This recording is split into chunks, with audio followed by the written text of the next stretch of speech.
इस video series के आज के अध्याय में आप जानेंगे trading and profit and loss account क्या होता है और ट्रायल बैलेंस शीट के आधार पर उसे कैसे बनाया जाता है। इससे पहले वाली वीडियो में आपने देखा कि ट्रायल बैलेंस क्या है, इसकी आवश्यकता क्यों होती है और लेजर से ट्रायल बैलेंस शीट कैसे बनाई जाती है। जब हम किसी प्रोफेशन या बिजनेस में होते हैं तो उसका उद्देश्य होता है मुनाफा यानी प्रॉफिट कमाना, और इसी उद्देश्य से हिसाब किताब भी रखा जाता है। हिसाब किताब रखने से ही हमें पता चलता है कि व्यापार या व्यवसाय में प्रॉफिट हो रहा है या लॉस। आपको याद होगा कि हमने ट्रायल बैलेंस शीट में सभी अकाउंट्स को उनकी प्रकृति के हिसाब से लायबिलिटीज, असेट्स, इनकम और एक्सपेंसेस में बांटा था। वर्ष समाप्ति पर व्यवसाय में प्रॉफिट हुआ या लॉस, ये निकालने के लिए हमें ट्रायल बैलेंस में हमारे जितने भी इनकम और एक्सपेंसेस से संबंधित अकाउंट्स हैं उनके balances trading and profit and loss account में ट्रांसफर करना होते हैं। अब ये समझ लेते हैं कि trading and profit and loss account क्या है। ये भी अन्य अकाउंट्स की तरह ही एक प्रकार का अकाउंट है। सुविधा की दृष्टि से हम इसे दो भागों में बांट सकते हैं, पहला ट्रेडिंग अकाउंट और दूसरा प्रॉफिट एंड लॉस अकाउंट। आइए अब देखते हैं कि ये दोनों खाते क्या हैं और इन दोनों खातों में से किस खाते में इनकम और एक्सपेंसेस से संबंधित कौन से अकाउंट्स ट्रांसफर किए जाते हैं और उससे हमें क्या पता चलता है। व्यापार खाता वो खाता है जो व्यापार के सकल लाभ यानी ग्रॉस प्रॉफिट और सकल हानि यानी ग्रॉस लॉस मालूम करने के लिए बनाया जाता है। इस खाते में व्यापार में हुई खरीद, बिक्री, प्रारंभिक स्टॉक, अंतिम स्टॉक और सभी प्रत्यक्ष व्यय यानी डायरेक्ट एक्सपेंसेस शामिल किए जाते हैं। उपरोक्त परिभाषा में उपयोग किए गए शब्दों में से हम आपको खरीद, बिक्री और डायरेक्ट एक्सपेंसेस के बारे में पहले ही बता चुके हैं। अब प्रारंभिक स्टॉक तथा अंतिम स्टॉक को समझ लेते हैं। किसी भी व्यवसाय में वर्तमान में हमारे पास किसी भी मात्रा में जो माल उपलब्ध है वो स्टॉक कहलाता है। वर्ष के अंत में जो माल बिना बिका रह जाता है वो उस वर्ष का क्लोजिंग स्टॉक कहलाता है और अगले साल के लिए वही माल ओपनिंग स्टॉक कहलाता है। जैसे 31 मार्च 2020 को वर्ष समाप्ति पर हमारे पास 10 टीवी थे जिनका मूल्य 1 लाख रुपए है, तो ये क्लोजिंग स्टॉक कहलाएगा। और अगला वर्ष जो 1 अप्रैल 2020 से प्रारंभ हुआ उसके लिए यही माल ओपनिंग स्टॉक कहलाएगा। आइए अब हम व्यापार खाता बना लेते हैं। इसमें सबसे पहले डेबिट साइड में ओपनिंग स्टॉक लिखते हैं। चूंकि हमारा कोई ओपनिंग स्टॉक नहीं है इसलिए हम ओपनिंग स्टॉक के आगे 0 लिख रहे हैं। अब एक एक करके ट्रेडिंग अकाउंट से संबंधित जितने भी खाते जैसे कि खरीद, बिक्री और सभी प्रत्यक्ष व्यय के खातों के जो भी बैलेंस हैं वो यहां पर लिख देंगे। एक महत्वपूर्ण बात का ध्यान रखें, ट्रायल बैलेंस में जो बैलेंस डेबिट में है उसे ट्रेडिंग अकाउंट में भी डेबिट साइड में लिखेंगे तथा जो बैलेंस क्रेडिट में है उसे क्रेडिट साइड में लिखेंगे। साथ ही हम जो बैलेंस ट्रायल बैलेंस से ट्रेडिंग अकाउंट में ले आएंगे उनकी पहचान के लिए ट्रायल बैलेंस में उसे लाल रंग कर देंगे। ओपनिंग स्टॉक के बाद डेबिट साइड में ही परचेज अकाउंट का बैलेंस लिख लेते हैं।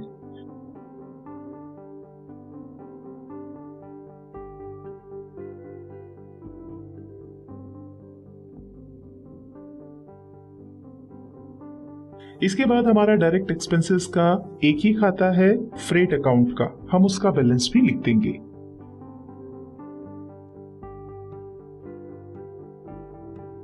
चलिए अब ट्रेडिंग अकाउंट में राइट साइड में हमारे सेल्स अकाउंट का बैलेंस लिख देते हैं।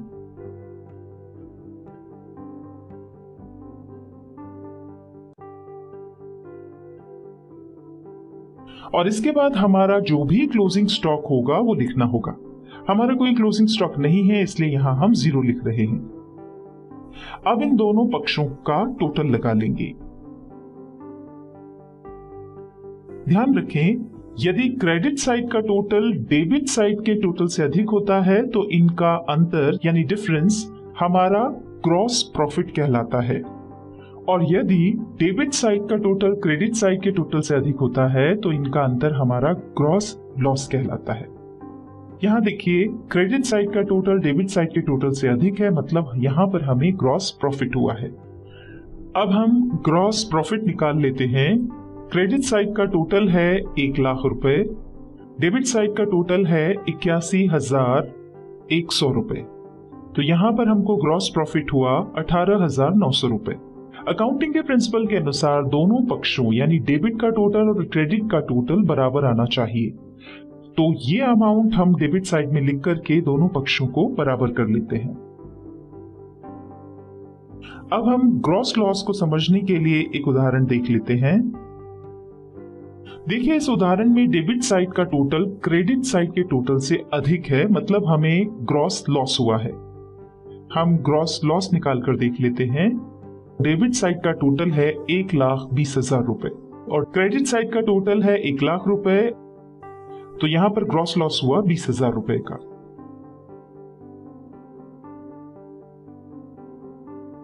हमने आपको समझाने के लिए ये जो उदाहरण बताया था इसे हम हटा देते हैं। ये जो ग्रॉस प्रॉफिट या ग्रॉस लॉस हमें ट्रेडिंग अकाउंट से प्राप्त होता है, आगे उसे प्रॉफिट एंड लॉस अकाउंट में ले जाना होता है। एक महत्वपूर्ण बात ध्यान रखें, जब भी हम किसी खाते का बैलेंस आगे ले जाते हैं तो उसे अपोजिट साइड में लिखते हैं। जैसे कि हमने ट्रेडिंग अकाउंट में जो डेबिट साइड में ग्रॉस प्रॉफिट निकाला है उसे प्रॉफिट एंड लॉस अकाउंट में ले जाएंगे तो क्रेडिट साइड में लिखेंगे। चलिए अब हम प्रॉफिट एंड लॉस अकाउंट पर काम कर लेते हैं, पर उससे पहले हमें इसकी परिभाषा समझनी होगी। व्यापार खाता बनाने के बाद लाभ हानि खाता बनाया जाता है और इससे व्यापार के शुद्ध लाभ यानी नेट प्रॉफिट या शुद्ध हानि यानी नेट लॉस को निकाला जाता है। इसमें हम व्यापार खाते में जो भी अकाउंट ले चुके हैं उनको छोड़कर इनकम और एक्सपेंसेस के शेष सभी खाते लेते हैं, यानी इनडायरेक्ट इनकम और इनडायरेक्ट एक्सपेंसेस के सभी खाते इसमें लिए जाते हैं और इससे प्राप्त शुद्ध लाभ या शुद्ध हानि पूंजी खाते में ट्रांसफर कर दी जाती है। यहां से हम अपना प्रॉफिट एंड लॉस अकाउंट बना रहे हैं। सबसे पहले यदि हमें व्यापार खाते से ग्रॉस प्रॉफिट हुआ है तो उसे राइट साइड में लिखना होता है, जो कि हम लिख चुके हैं। यदि हमें ग्रॉस लॉस प्राप्त हुआ है तो उसे हम लेफ्ट साइड लिखते हैं। इसके बाद राइट साइड में हमारी जितनी भी इनडायरेक्ट इनकम है वो लिख देंगे।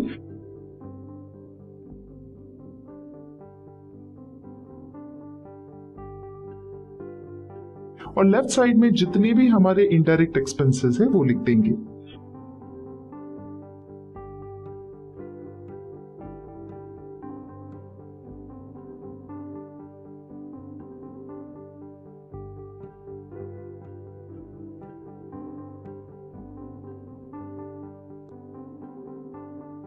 दोनों साइड का टोटल लगाएंगे। देखिए, हमारा क्रेडिट साइड का टोटल डेबिट साइड के टोटल से अधिक है, तो इसका तात्पर्य यह है कि हमें नेट प्रॉफिट प्राप्त हुआ है। यहां दोनों पक्षों का अंतर जो कि हमारा नेट प्रॉफिट है वो लिख देंगे। ऐसा करते ही देखिए दोनों पक्ष भी समान हो गए हैं। यहां तो हमें नेट प्रॉफिट हुआ है, लेकिन यदि नेट लॉस हुआ होता तो उसे किस प्रकार लिखते, आइए एक उदाहरण की सहायता से समझ लेते हैं। ये देखिए, इस उदाहरण में डेबिट साइड का टोटल क्रेडिट साइड के टोटल से अधिक है, मतलब हमें नेट लॉस हुआ है।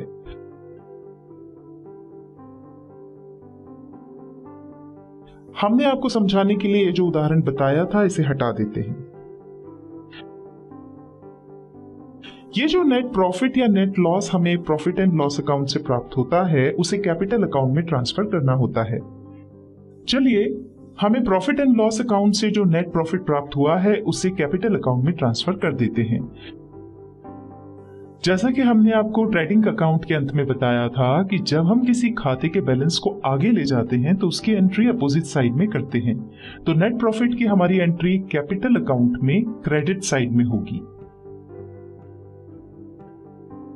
देखिए, प्रॉफिट होने से हमारे कैपिटल अकाउंट का बैलेंस बढ़ गया है। इस तरह अभी हमने जो काम किया उसका सारांश ये है कि हमने ट्रायल बैलेंस से इनकम और एक्सपेंसेस के सभी खातों को trading and profit and loss account में ट्रांसफर कर दिया। यानी ये खाते अब समाप्त हो गए हैं और trading and profit and loss account से हमें जो प्रॉफिट प्राप्त हुआ उसे हमने कैपिटल अकाउंट में ट्रांसफर कर दिया और ऐसा करते ही हमारा प्रॉफिट एंड लॉस अकाउंट का काम भी समाप्त हो गया।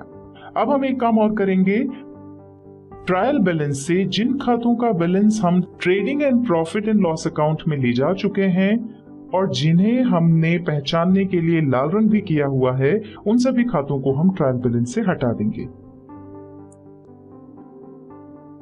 देखिए यहां अब सिर्फ असेट्स और लायबिलिटीज के खाते ही दिखाई पड़ रहे हैं, पर यहां एक समस्या भी आ रही है। नीचे दोनों पक्षों का जो टोटल है उसमें डिफरेंस आ रहा है, जबकि अकाउंटिंग के प्रिंसिपल के हिसाब से ये दोनों पक्ष बराबर होने चाहिए। इसका कारण यह है कि यहाँ जो कैपिटल अकाउंट का बैलेंस लिखा है वो पुराना है। हम इसे हटाकर कैपिटल अकाउंट का करंट बैलेंस यहां पर लिख देते हैं। देखिए ऐसा करते ही दोनों पक्ष बराबर हो गए हैं। इस वीडियो में आपने देखा कि किस तरह हमने ट्रायल बैलेंस के आधार पर अपना trading and profit and loss account बनाया और अपने व्यवसाय में होने वाले लाभ या हानि की जानकारी प्राप्त की, और यही हमारे हिसाब किताब रखने का मुख्य उद्देश्य भी था, जो कि यहाँ पर पूरा हो रहा है। टैली में हमें trading and profit and loss account नहीं बनाना होता है, वो हमें एक प्रीव्यू देता है जिसके आधार पर हमें कुछ ट्रांसफर एंट्रीज करना होती हैं। ध्यान रखने की बात यह है कि टैली में इसका नाम सिर्फ प्रॉफिट एंड लॉस अकाउंट है। हमारी अगली वीडियो में आप बैलेंस शीट के बारे में जानेंगे और उसी के साथ हमारी अकाउंटिंग संबंधित जरूरी जानकारी पूरी हो जाएगी।